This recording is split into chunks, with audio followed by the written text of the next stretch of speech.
कहूंगी अरविंद जी आपके साथ। पंजाब का मुख्यमंत्री आप कह रहे हैं कि चुनाव के पहले आप घोषित करेंगे, कौन होगा? दलित होगा, क्योंकि आप बोल चुके हैं पहले दलित आप सीएम बनाएंगे। ईमानदार होगा, ईमानदार होगा, पंजाब के स्कूल अच्छे करेगा, अस्पताल अच्छे करेगा, सबके लिए पानी की सुविधा करेगा, बिजली की सुविधा करेगा, खेती अच्छी करेगा, इंडस्ट्री अच्छी करेगा।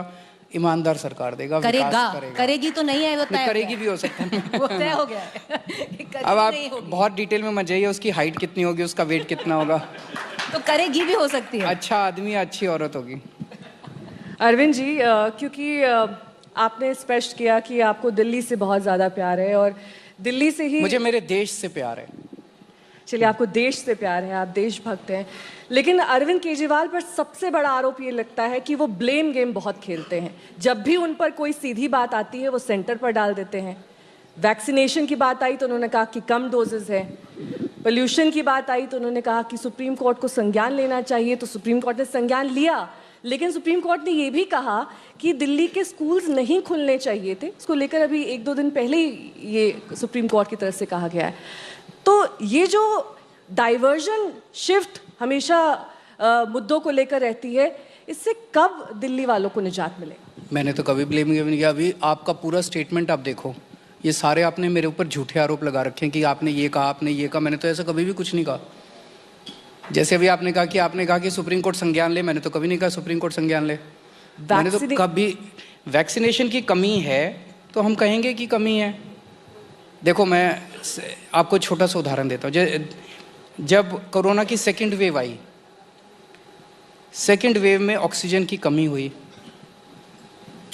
अब ऑक्सीजन कौन देगा? केंद्र सरकार देगी, क्योंकि हमारे पास तो थी नहीं।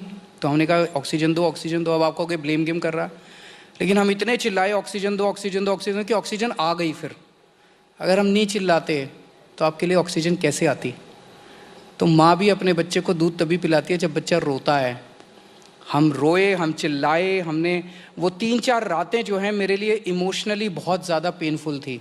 इतने फ़ोन आ रहे थे, इतने फ़ोन आ रहे थे, यहाँ ऑक्सीजन नहीं मिल रही, वहाँ ऑक्सीजन नहीं मिल रही, मेरे को बेड दिला दो, मेरे को ये कर दो। बेड हम एक साथ 10,000 बेड क्रिएट कर सकते हैं। ऑक्सीजन के सिलेंडर अगर मिल जाए तो हम ऑक्सीजन के सिलेंडर लगा के कर सकते थे, बहुत सारी जान बचाई जा सकती थी। लेकिन हम चिल्लाए, चीखे, मांगा, तभी तो ऑक्सीजन मिली। अब वैक्सीनेशन उस टाइम कमी थी, हम चीखे, चिल्लाए, मांगा, तभी तो वैक्सीन मिले। अब वैक्सीन की कमी नहीं है, मैं कह रहा हूँ अब वैक्सीन की कमी नहीं है। पर अब ओमिक्रॉन को देखकर तैयारी पूरी है हमारे पास? पूरी तैयारी है। मैंने अभी 2 दिन पहले ही पूरी मीटिंग ली है, तो ऑक्सीजन की, बेड्स की, दवाइयों की, सबका जायजा हमने लिया है। तो भगवान ना करे ओमिक्रॉन फैले, लेकिन अगर फैलता है तो हम अपनी तरफ से तैयार हैं।